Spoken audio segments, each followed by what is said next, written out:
విద్యుత్ అమరవీరుల సంస్మరణ కార్యక్రమం ఈ నెల 28న ఉదయం 10 గంటలకు గుంటూరు లాడ్జి సెంటర్ వద్ద నిర్వహించబడుతుందని వామపక్ష నాయకులు తెలిపారు. మంగళవారం బ్రాడీపేట సిపిఎం పార్టీ కార్యాలయంలో జరిగిన విలేకరుల సమావేశంలో సిపిఎం, సిపిఐ నగర కార్యదర్శులు K Nalinikanth, Arun Kumar, CPI ML New Democracy, CPI ML M, CPI నాయకులు నరసింహారావు, కోటయ్య, నాగలక్ష్మి మాట్లాడారు. 25 సంవత్సరాల క్రితం విద్యుత్ ఛార్జీల పెంపుకు వ్యతిరేకంగా వామపక్ష పార్టీల ఆధ్వర్యంలో జరిగిన ఉద్యమంలో ఆగస్టు 28న బషీర్బాగ్ లో ప్రభుత్వం జరిపిన దమనకాండకు విష్ణువర్ధన్ రెడ్డి, రామకృష్ణ, బాలస్వామి మరణించారని, వందలాది మంది గాయాలు పాలయ్యారని తెలిపారు. ఈ సమావేశంలో వామపక్ష నాయకులు ముత్యాలరావు, కోటేశ్వరరావు, కాసిం వహీద్ తదితరులు పాల్గొన్నారు. రాష్ట్ర వ్యాప్తంగా వామపక్ష పార్టీలు బషీరాబాద్ విద్యుత్ అమరవీరుల సంస్మరణ దినాన్ని ప్రతి సంవత్సరం కొనసాగిస్తా ఉన్నాం. ఆగస్టు 28వ తేదీన ఈ సంవత్సరం కూడా పెద్ద ఎత్తున రాష్ట్ర వ్యాప్తంగా చేయాలని చెప్పి వామపక్ష పార్టీల రాష్ట్ర సమితులు నిర్ణయించాయి. దానిలో భాగంగా ఈ గుంటూరు నగరంలో అంబేద్కర్ గారి విగ్రహం వద్ద పెద్ద ఎత్తున సంస్మరణ సభ నిర్వహించబోతా ఉన్నాం. మేము ఈ రాష్ట్ర ప్రభుత్వాన్ని ప్రధానంగా చంద్రబాబు నాయుడు గారిని సిపిఐగా, వామపక్ష పార్టీలుగా ఒకటే అడగదలుచుకున్నాం. ఈ రాష్ట్ర ప్రజలు మీకు అమాయకుల్లాగా, అవివేకుల్లాగా కనిపిస్తూ ఉన్నారని చెప్పి అడుగుతా ఉన్నాం.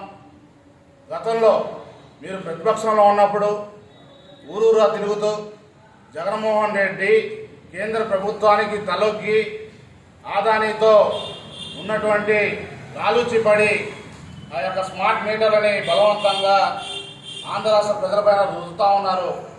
అదేవిధంగా అధిక ఛార్జీలు వేస్తూ ఆంధ్ర రాష్ట్ర ప్రజలు దోచుకుంటా ఉన్నారని చెప్పి ప్రతిపక్షంలో ఉన్నప్పుడు గగ్గోలు పెట్టినటువంటి చంద్రబాబు నాయుడు ఇప్పుడు ఆ మాటని పక్కన పెట్టి బలవంతంగా ఆంధ్ర రాష్ట్ర ప్రజల్ని ఇప్పుడు మీరు పిలుస్తూ ఉన్నారు.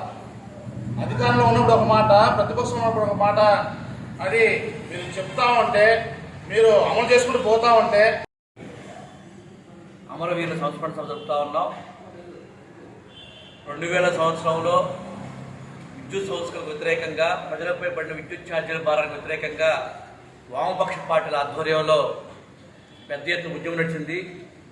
ఆ సందర్భంగా 2000 సంవత్సరం ఆగస్టు 25వ తారీఖున చెలో హైదరాబాద్ కార్యక్రమం నిర్వహిస్తున్న నేపథ్యంలో బషీరాబాద్ దగ్గర ప్రభుత్వ దమనకాండకు పాల్పడింది. ఆ సందర్భంగా 3 వామపక్ష కార్యకర్తలు, ఉద్యమ కార్యకర్తలు అసలు బాశారు పోలీసు కూటాలకి, లాఠీ చార్జీలకి. వాటిని స్మరించుకుంటూ గత 25 సంవత్సరాలుగా విద్యుత్ అమరవీరుల సంస్మరణ సభ జరుపుతా ఉన్నాం. అదేవిధంగా 2000 సంవత్సరంలో అప్పటి ప్రభుత్వం, తెలుగుదేశం ప్రభుత్వం విద్యుత్ సంస్కరణ అమలు చేసి విద్యుత్ ఛార్జీల భారాన్ని ప్రజలపై భారీ ఎత్తున మోపింది. ఆ ఉద్యమం తర్వాత 2014 సంవత్సరం దాకా ఎలాంటి ఛార్జీలు పెంచడానికి ఏ ప్రభుత్వం అయినా పెంచడానికి ఏమాత్రం ధైర్యం చేయలేదు. మళ్ళీ 2014 సంవత్సరంలో మళ్ళీ తెలుగుదేశం ప్రభుత్వం అధికారంలోకి వచ్చిన తర్వాత విద్యుత్ ఛార్జీల భారం ప్రజలపై మోపింది. ఇప్పుడు గత వైసీపీ ప్రభుత్వం, తెలుగుదేశం ప్రభుత్వం చివరి స్థాయిలో ఈరోజు విద్యుత్ ఛార్జీల భారం ప్రజలపై మోపుతా ఉన్నారు.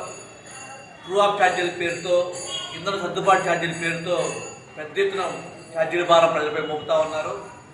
దానికి తోడు అదనంగా స్మార్ట్ మీటర్లని బలవంతంగా ఇళ్లకు బిగిస్తూ ఉన్నారు.